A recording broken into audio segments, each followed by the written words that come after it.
RSS এর সভার অনুমতি নিয়ে মামলা হাইকোর্টে। পুলিশ অনুমতি দেয়নি বলে মামলা পুলিশের বিরুদ্ধে, মামলা আরএসএস এর। মামলার পরেই তড়িঘড়ি অনুমতি দাবি আরএসএস এর। আমরা এই নিয়ে আরো বিস্তারিত জানবো। পীযূষ কান্তি নাগ আমাদের সঙ্গে টেলিফোনে রয়েছেন প্রতিনিধি। পীযূষ, এই সভা নিয়ে কি জানতে পারছো? দেখো, আগামীকাল 100 বছর পূর্তি উপলক্ষে আরএসএস এর যে সায়েন্স সিটি অডিটোরিয়ামে সভা, সেই সভার অনুমতি চেয়েছিল কলকাতা পুলিশের কাছ থেকে। কিন্তু আরএসএস এর দাবি সেই অনুমতি না পাওয়ায় তার কলকাতা হাইকোর্টের দ্বারস্থ হয়েছিল। মামলা দায়েরের পর পুলিশের তরফ থেকে দাবি করা হয়েছে অনুমতি প্রদান করে তাদেরকে যে মেল পাঠানো হয়েছিল, টেকনিক্যাল কারণের জন্য সেই মেল আরএসএস এর তরফ থেকে তা রিসিভিং হচ্ছিল না।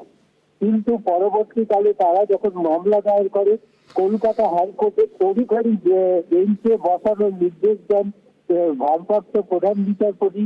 আরএসএস এর তরফ থেকে রেজিস্ট্রার জেনারেলের কাছে আবেদন করানো হয়। সেই আবেদনপত্র যায় ভারপ্রাপ্ত প্রধান বিচারপতির কাছে। তিনি বিচারপতি কৃষ্ণা রাওকে এই মামলার শুনানির জন্য নিযুক্ত করেন। মামলার শুনানি শুরুতেই রাজ্যের আইনজীবী আদালতে জানান যে রাজ্য সরকার এর অনুমোদন দিতে প্রস্তুত রয়েছে, কিন্তু তার মাধ্যমে কোন মেলের মাধ্যমে সেই অনুমতি পাঠানো হবে তা টেকনিক্যালি তারা পাঠাতে পারছেন না। এরপরেই বিচারপতি জিজ্ঞাসা করেন কৃষ্ণা রাও যে কিভাবে তারা রিসিভ করবেন। রাজ্যের আইনজীবীর পক্ষ থেকে জানানো হয় লালবাজারের রিসিভিং সেকশন থেকে রাত 9টার মধ্যে প্রতিনিধি পাঠিয়ে আরএসএস গ্রহণ করতে পারে এবং পাশাপাশি রাজ্যে আবেদনকারী আইনজীবীকে মেলের মাধ্যমে পাঠানো যেতে পারে। রাজ্যের আইনজীবীর এই সওয়ালে সহমত পোষণ করে ভারপ্রাপ্ত বিচারপতি কৃষ্ণা রাও তিনি নির্দেশ দিয়েছেন যে আরএসএস এর প্রতিনিধিকে রাত 9টার মধ্যে লালবাজারের রিসিভিং সেকশন থেকে তা গ্রহণ করতে হবে। পাশাপাশি পুলিশের পক্ষ থেকে মেলের মাধ্যমে আইনজীবীকে এই অনুমতি পত্র পাঠাতে হবে।